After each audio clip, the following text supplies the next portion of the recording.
All right, so I think I'm recording. Let's take a look at problem 31 of our review packet for skill 3, relations and functions. It gives me a function and asks to find the inverse. I know that this is a transformation of a parent function of the reciprocal function. And I know that the plus 1 is shifting that to the left 1 unit, and that multiplying it by 2 is a vertical stretch by a factor of 2. So if you move this to the left 1,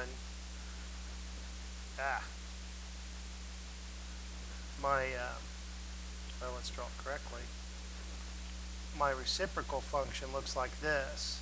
If I move that to the left 1,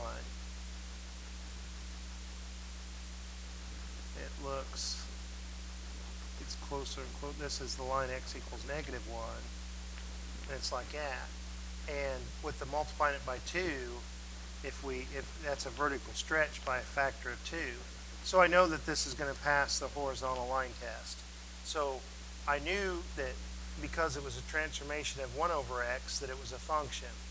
And they're giving it to me as a function with the function notation. But I know it's a function, and because of how I know what the graph looks like, I know that it passes the horizontal line test, and that this is a 1-to-1 function. Now, the reason that I'm interested in knowing that it's a 1-to-1 function is this inverse that they're asking me to find will also be a 1-to-1 function, okay?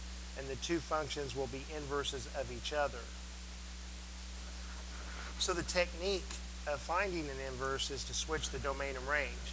So let's write this using our more familiar x and y notation, that we have 2 over x plus 1, and if we switch x and y, we want to now solve for the y coordinate. So I imagine there's different ways that you can do it. I would probably take the reciprocal of each side and then just multiply by 2 and subtract 1, but I suspect a lot of people are going to cross multiply.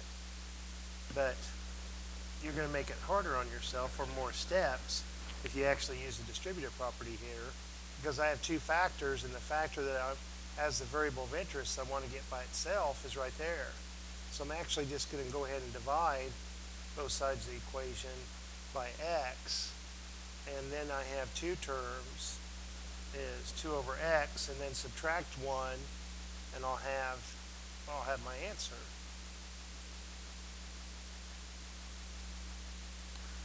I'll have that y is equal to 2 over x minus 1, and if I go ahead and use inverse notation, which if you stopped right there, that would be fine, but if I use my inverse notation,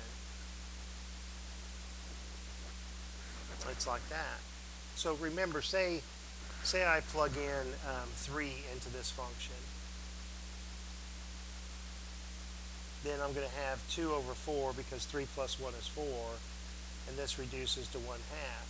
If I now take 1/2 and plug it into my inverse, if it's truly inverses, I'll get back to what I started with, which was 3.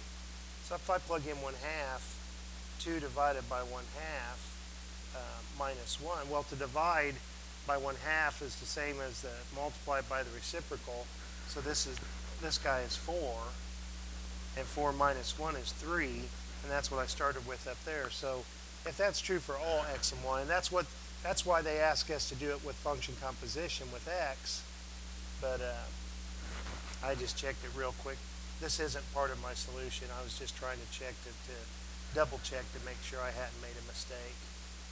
And I'm pretty confident that this is the correct answer. This is the inverse that they wanted, and I also know that inverse is a 1-to-1 function because the original function was a 1-to-1 function. So I hope that helps, and talk to you later.